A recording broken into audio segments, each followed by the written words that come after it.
It's a story of a boy who loved to play games. It was a Friday evening, the kind every kid secretly waits for. The boy's parents were going to his uncle's house for dinner, but he refused to go. He begged to stay at home. He wanted one thing only: hours of uninterrupted gaming on the big TV screen in the living room. His parents, after a little hesitation, agreed. They left.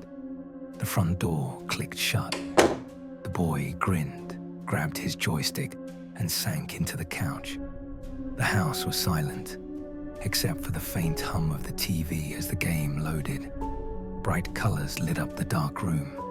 He was lost in the game instantly, pressing buttons, dodging enemies, shouting at the screen, like the hero he believed himself to be. Minutes turned into hours. He barely noticed how quiet the house had become. Not the usual quiet, but heavy.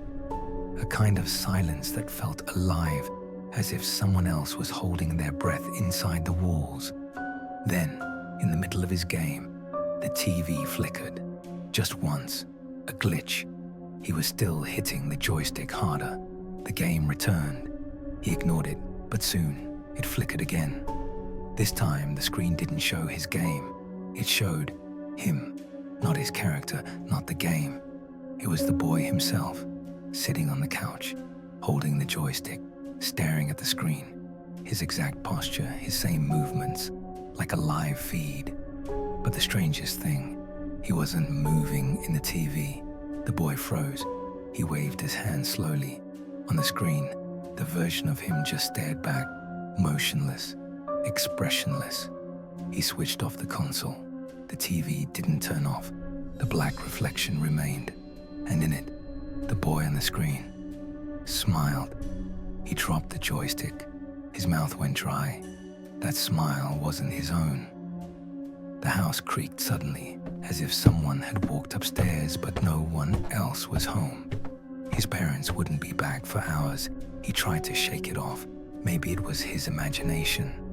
He picked up the joystick again, hoping to distract himself. He pressed start. The game came back, but the character in the game wasn't the hero anymore. It was him, the boy. His character was standing inside a dark version of his own living room, holding a joystick, staring into a glowing TV. "Stop messing with me," he whispered, though he didn't know who he was talking to. In the game, his character suddenly turned its head slowly until it was staring directly out of the screen at him. The boy dropped the controller and stumbled back. His breath grew heavy. He wanted to turn the TV off, unplug it, run upstairs, do anything, but his legs felt frozen. From the game came a faint sound, a whisper. At first, he couldn't make out the words. Then it grew clearer. "Don't look away." The boy's chest tightened. He reached for the remote, but before he could press the button, the lights in the house went out. Darkness swallowed the room. The only glow was from the TV. On the screen, the boy's character stood up. Slowly, it walked out of the digital living room. Its footsteps echoed, not through the speakers, but inside the boy's own house. Step, step, step. The sound came closer. The boy turned his head, trembling toward the hallway. It was dark, but he swore he saw a faint silhouette. Something standing just beyond the doorway. The TV whispered again, louder this time. "He's behind you." The boy spun around. Nothing. Just shadows stretching across the wall. His breathing echoed too loudly in his ears. He was drenched in sweat. He turned back to the TV. The screen showed the hallway behind him, the same dark silhouette. Only now, it was closer. The boy screamed, grabbed the power cord, and yanked it from the socket. Sparks flew. The TV went black. Silence filled the house. He stood there, shaking, telling himself it was over, that nothing was real, that it was all a game. Then, behind him, came the unmistakable click of the joystick button. Click. He froze. Slowly, he turned his head.